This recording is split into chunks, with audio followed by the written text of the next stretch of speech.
YSRCP office కోసం పూసపాటి వారి భూములు ఇచ్చారు అన్నటువంటిది ఇప్పుడు తాజాగా వెలుగు చూసినటువంటి అంశం. వైసీపీ అధికారంలో సాగించిన అడ్డగోలు వ్యవహారాలు అన్నీ ఇన్నిగా విజయనగరం ఎస్టేట్కి చెందిన ప్రైవేటు భూమిగా ఉన్న సర్వే నెంబర్ 569 ఎకరం స్థలాన్ని ప్రభుత్వ భూమిగా చెబుతూ తన పార్టీకి 33 ఏళ్ల లీజుకి కట్టబెట్టేసుకుంది. దీనిలో విజయనగరం సంస్థానం వారసుడు గోవా గవర్నర్ పూసపాటి అశోక్ గజపతిరాజు ఇటీవల కలెక్టర్కు ఫిర్యాదు చేయడంతో అసలు విషయం బయటపడింది. గత ప్రభుత్వంలో వైసీపీ కార్యాలయం కోసం కేటాయించిన ఎకరా స్థలం విజయనగరం సంస్థానందేనని, ఈ భూమి 2022 ఫిబ్రవరి 8 వరకు రికార్డులో ప్రైవేట్ భూమిగానే ఉండేదని, ఆ తర్వాత ఎట్లాంటి నోటీసు ఇవ్వకుండా చట్టబద్ధ వారసులకు సమాచారం లేకుండా రికార్డు మార్చారని ఫిర్యాదులు పేర్కొన్నారు. ఈ భూమి దివంగత పీవీజీ రాజు వారసులకు చెందుతుందని, తాను కూడా చట్టబద్ధ వారసుడని చెప్పారు.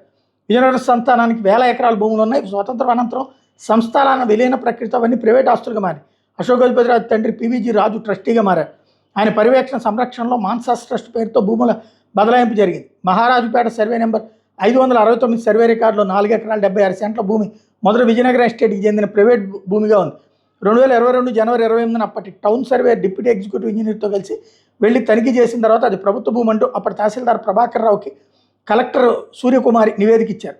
2022 జూన్ 23 పూర్తి స్థాయిలో భూమిని తహసీల్దార్ వైసీపీకి అప్పగించారు. 2012 సెప్టెంబర్ 14 నుంచి జీవో నెంబర్ 571 ప్రకారం AP survey and boundaries act 1923 section 9(2) 10(2) నిబంధనలకు ఉల్లంఘిస్తూ భూ యజమానికి నోటీసులు ఇవ్వకుండా నిర్ణయం తీసుకున్నాను అశోక్ గజపతిరాజు చెప్తున్నారు. దీని మీద గత ఏడాది మే 23 అప్పటి కలెక్టర్కి లేఖ రాసిన స్పందన లేకపోవడంతో ఇటీవల మరోసారి అన్ని పత్రాలతో ఫిర్యాదు చేసినట్టు తెలిసింది. కూటమి అధికారులకు వచ్చిన తర్వాత మున్సిపల్ అధికారులు వైసీపీ జిల్లా అధ్యక్షుడు మజ్జి శ్రీనివాస్కి నోటీసులు జారీ చేశారు. ప్రైవేట్ స్థలంలో కార్యాలయ భవన నిర్మాణాన్ని ఎలా చేపట్టారని వివరణ ఇవ్వాలని ఆదేశించారు.